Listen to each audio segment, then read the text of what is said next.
Hi,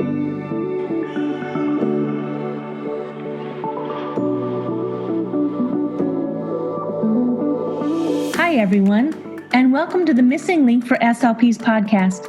I'm Maddie, and you are listening to an episode in our podcast series, Oh, the Places You Will Go, an SLP Spotlight, where I get to interview speech pathologists who have interesting positions in our field, from the very basic to the most interesting spots, places, people they work with, and all of that in between. I get to have the fun of just chatting with these SLPs, finding out what they do, how they got their jobs, and any words of advice they have for other SLPs. So listen as we explore all the wonderful things an SLP can do.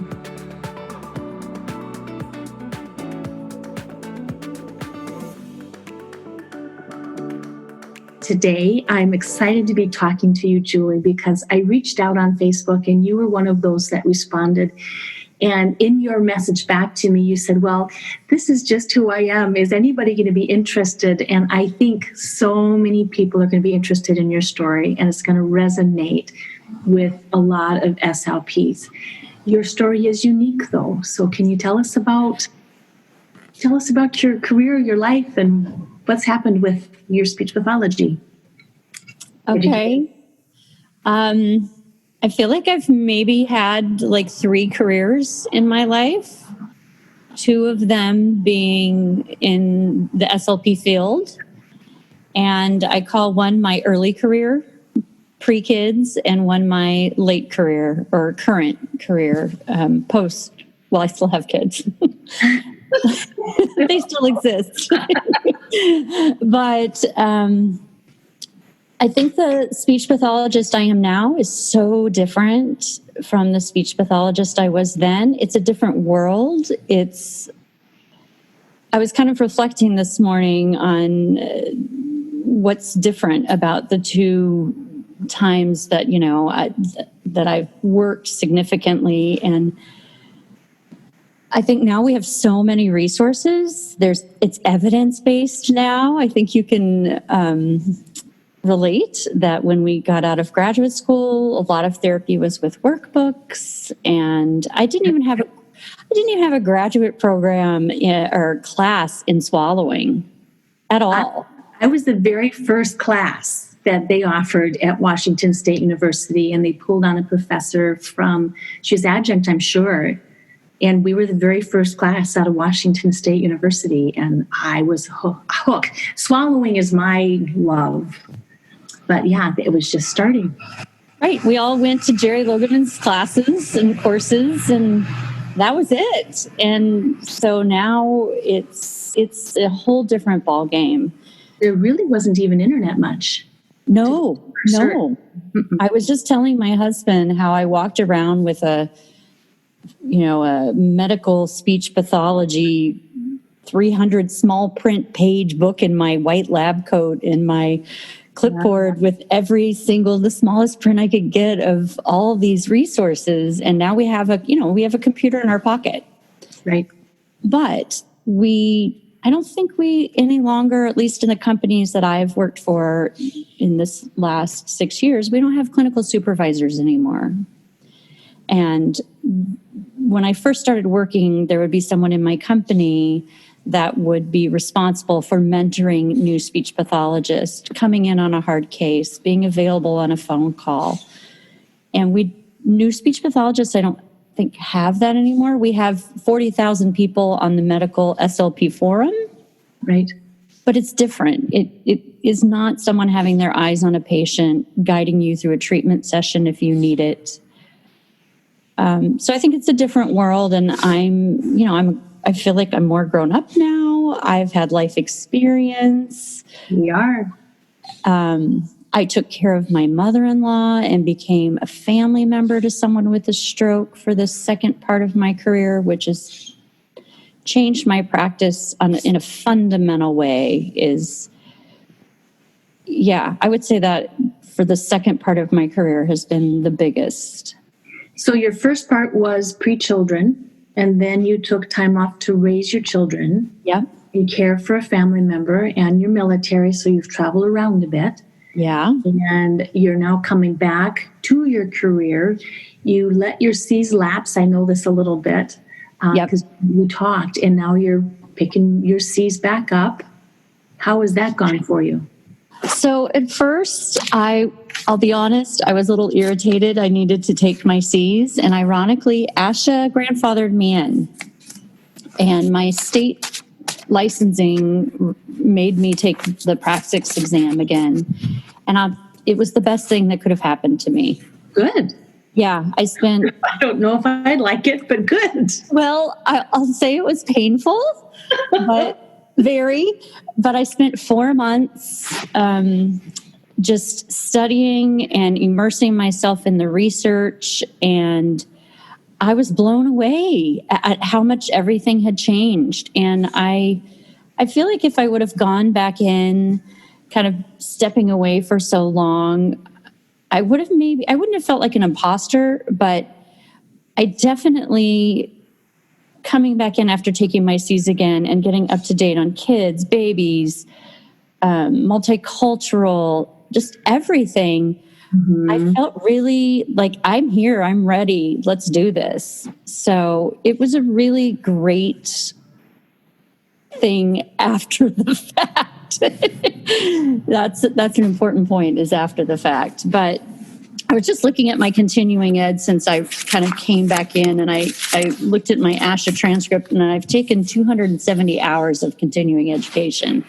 In what span of time? The last 7 years. Wow. So about 30 hours a year. So you have your award, your ACE award, for sure. Yeah, I do. And I just found that it's amazing having, you have esophageal dysphagia client, and you can spend the weekend getting up to date and reading journal articles. And so it's a super exciting time, I think, to be an SLP. It's a little overwhelming with the amount of information out there. It was a good process in the end. What was one of the painful parts of the process? So if you had somebody that is going to be going through this process, they've been home raising their children, and they are now, or they're a new grad, and they want to be the best and be confident, like I hear you are with your voice and your learning. What was a painful process that they might not know about? I was definitely not confident in the beginning before I did take the continuing education, and my brain, it doesn't learn the same as it did when I was in my 20s. Mm-hmm. When you're in grad school and you're in the thick of it, you just take your C's exam at the end of that coursework, and you've been doing it for 2 years. This was, still having to raise my family, still, my kids had entered not public school, but school after being homeschooled. And so I was still having to be a mom, but I was able to handle it. So it was painful, I think, the time management, but it was okay. I would just say use the resources that are out there. And I did study with another SLP mom who was headed back into the field as well. And so we didn't always do it together, but I think we mentally supported each other. And support is so important in this field. Mm-hmm. Yes, it is. Especially a lot of my listeners that I hear from, mainly through, I guess, the coaching is I'm alone. I'm in a rural community. Mm-hmm. I heard I talked to somebody from Quebec the other day. She says, we don't have this support. I don't have anybody I can call and talk to or reach out to. So building, and we had that in grad school. We had our cohorts. We did. When I work, as with the grad students now, it's one of they say, hey, professor, what words of wisdom? Stay close to your cohort. Right. And continue to nurture those relationships. I think on the same term is finding your local mentors in your community. Find your experts in voice. Find your experts in Parkinson's. Even though you're in different settings, you can reach out to that SLP at the acute care. And, which I recently actually did at our local hospital. I was there to assist a patient in a modified barium swallow study. And the SLP who did it ended up meeting with me, and we talked about my colleague and I joining their Zoom online journal meeting. And before COVID, that wasn't even possible. They didn't even have it. Right. So it's that finding your local resources as well. And even your ENTs who have an interest in swallowing, you can find your mentors and your people in all kinds of places, even a great OT or PT. Mm-hmm. There is a Facebook journal group that started yesterday by a speech pathologist named Tim Dixon, and that was 2 years ago, and he's closing in on 1,000 members on it already. Wow. So there's just he's going to be on my podcast next week on how to start a journaling group and how to make those connections. I have somebody else I'm interviewing who lives in Iowa, and her journal group has over 1,000 people in it. And that's the local group. So obviously not everybody's active, but there is a need to connect and learn from one another in a positive manner. Right. And I think now even more in our time of COVID-19 is, I think everyone is feeling a lack of connection anyway. Mm-hmm. And so it seems more important, I think. So I'm so happy to hear that that's happening. Yeah. Well, I found you through Facebook. So That's true. What words of advice do you have for the speech pathologist reaching out to, reaching out to somebody in a hospital setting or reaching out to that expert? I know some of the listeners, they're like, I don't even know what to say to the expert. Any words of wisdom? I think it's just with a spirit of collaboration. I'm out here. I'd love to chat with you, talk with you about new research, and realize too that you bring something to the table. It's not a one-way conversation. It's, I have so much to offer, I think, as a SLP with varied experiences in varied settings. And so I may be the expert of home health. That person may be the expert of doing modified barium swallow studies. And just know that that they are going to gain something from that interaction just as much as you will. Right? So I think it makes that approach a little easier as let's just collaborate. Let's share. Let's, do the best for our patients through the continuum of care. So both speech pathologists are valid. It's not necessarily competitive. She's the expert, I'm not. She has the expertise in this particular field, and this is what I also bring to the table. I like that. Yeah, and I think if we're always stuck in I'm in home health, which I am in home health, I don't know if I mentioned that. If I'm in home health, there's a lot of misconceptions, I think, of what home health therapists do. And I think it was important for me to have that conversation with the acute care therapist to remember how acutely ill some of the patients are in that setting, and how when they come home, they're so, so different. And communicating across that continuum can be so beneficial on many levels. Someone looked like this in the hospital, and now in home health, they have physically stabilized and they look so different. And I think it's important for that acute care therapist to understand that their recommendations made a difference, that their patient is doing well. It's such a transient setting. I'm quiet because my mind is turning. I've worked acute care, I've worked intensive care, I've worked home health, I've worked all of the settings in between, and I have seen the continuum that you're talking about because I've worked it. But it would be so neat. I don't know how, but my mind is just turning with making those, because I worked at the University of Minnesota West Bank, and we would see these critically ill patients, and the next day they'd be gone. Right. Or we knew they were going somewhere, but then that was the end of it. And with HIPAA, you can't say, hey, how's that person doing? But it would be neat sometime to set up a roundtable where we just I'll put that on. I'll organize that where we have some ideas on the continuum of care. That would be neat. One way that I have found to kind of circle back is our local inpatient rehab unit at the hospital has a support group. Mm-hmm. And so I try to get my home health patients at the end of their journey with me is to pop them back into that community support group. And so the IRU therapist runs it. And so just by nature of them being there, she's able to see how much they've improved. And, what she did made a difference at the time. Sure. Yeah. So I think that's a fun way to do it. Well, getting back to the reason why I asked you on, we talk a lot. In fact, I have an idea at the end. One of the things that struck me most about your story was how flexible your career was for you. Okay. Tell me a little bit more about that.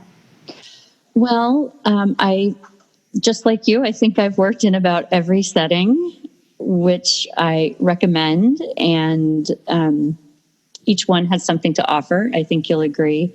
But with the military, we moved a fair amount. And we're both Navy.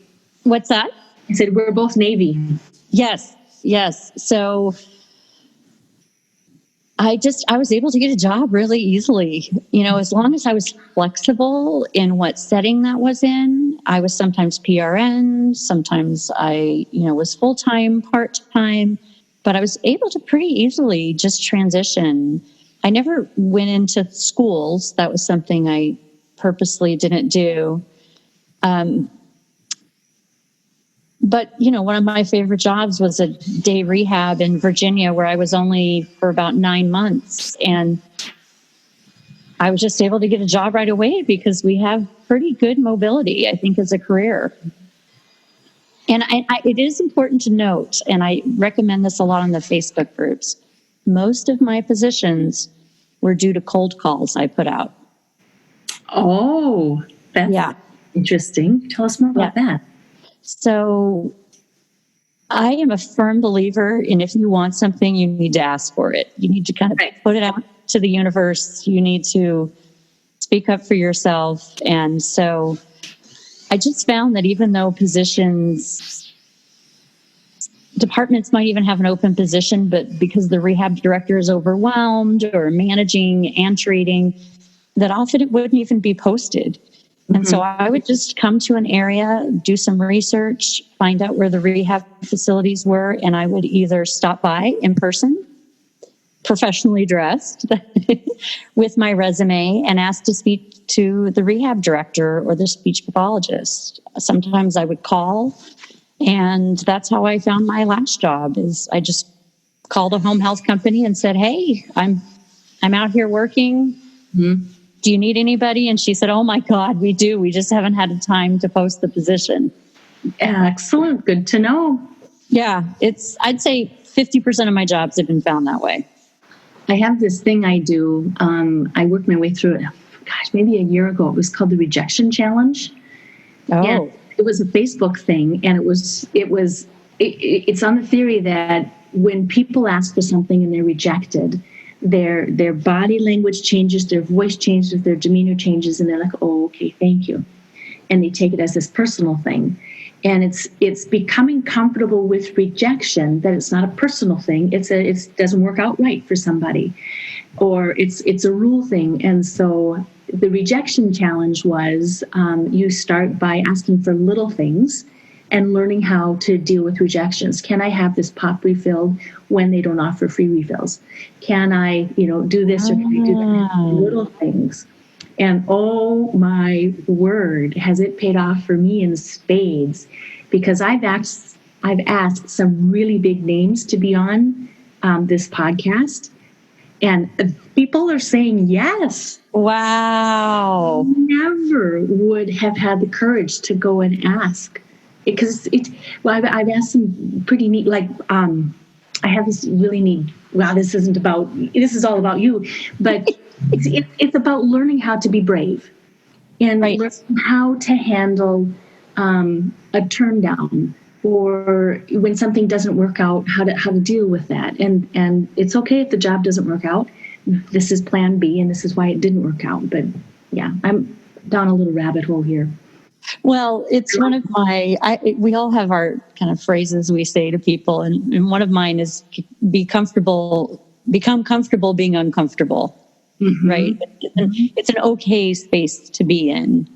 And I think and I tell my patients this too, unless you're willing to stretch yourself, put yourself out there, that's where we grow. We grow on that thin line of frustration, risk. You can't grow in an area of safety. It's just not possible. And so we're like-minded people, I think. Yeah, I love the wisdom you have. This is great. So we're just about out of time. What is the best piece of advice? Well, here's an ask. Okay, you can reject if you want, but I don't think you will. Will you come back on another time and be on our SLP Spotlight series and just explain what it's like as a home health SLP? Absolutely. Would love to. That would be really fun, because I have a lot of students and new clinical fellows who are listening, and they're like, wow, what does it entail being a home health? How many patients should I have a day? How far do I travel? How do I negotiate? All of these things. What type of patients will I see? So those are some of the questions. Yeah. But so great. See, there's that rejection challenge. What is one of the best pieces of advice anybody's ever given you? Ooh, that's a big question.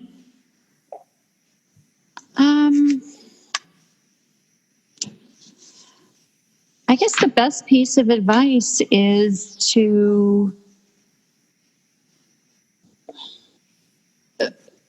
professionally, I think, know what you don't know. And be willing to say so. And that's that risk part, right? It's, I don't know. I've never treated a patient like this. I'll either refer you or I will, get the information. And I listened to your rural SLP episode, and it was a powerful statement. And I think that's true about knowing what your limitations are, but also not being afraid of a challenge, right? If you have a week to see a really challenging, I remember my first ALS patient when I came back in, and I was like, oh my gosh, I can't even remember treating an ALS patient. I boned up on my continuing ed. I reached out to my local community and found a mentor. And then I felt confident, right? But you have to be willing to say, this is out of my depth currently at this time. So I think you should say that. Yeah, absolutely. And I think some of us don't. And then we have low job satisfaction because we just feel like we don't know what we're doing. Right. And I learned that from my CFY supervisor. So, yeah, that was probably the best piece of advice. Steve Saunders was my CFY supervisor. They make a big impact on us. And they do. I'm hoping to go, I haven't touched base with them in a million years. Hoping to go back and visit him soon.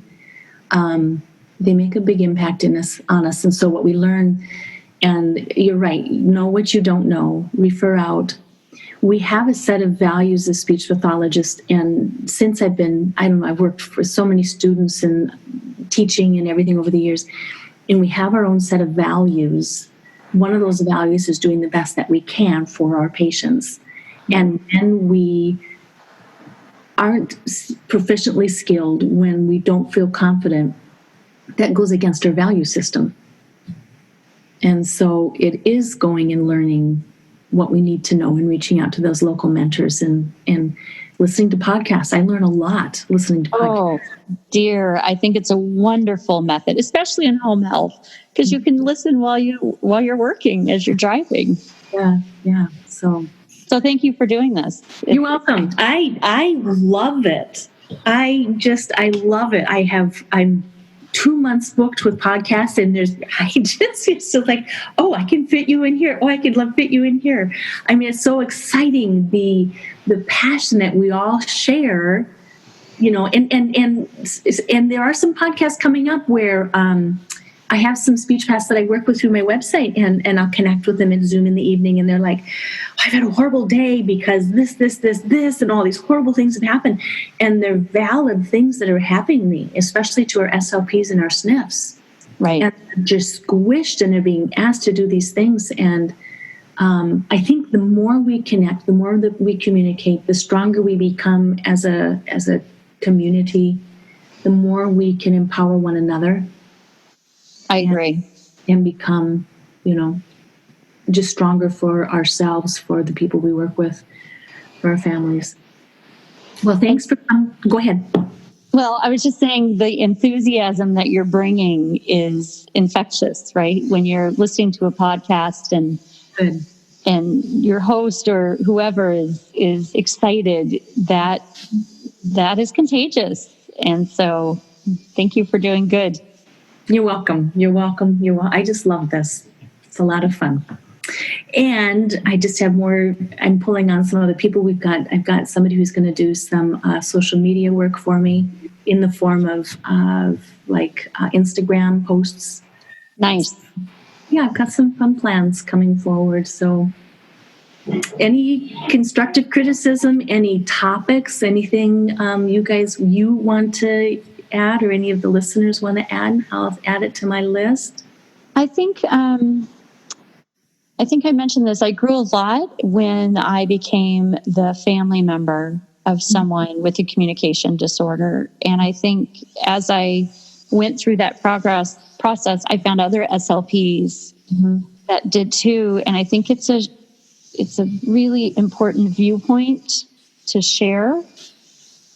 And, sometimes speech, even though it's the main disorder, is not at the forefront of the rehab at that moment in time. And I think that's an interesting viewpoint that I learned and others could share about to not change our practice, but to take into account. Take into account. It gives us a perspective.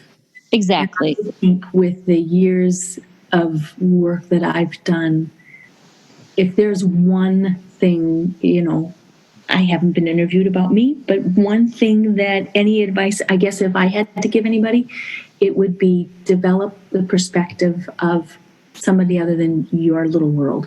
Exactly. You have a lot to say. I can't wait to hear it. Thank you. Well, I look forward to connecting with you again, where you can tell us all about your home health day. Sounds great.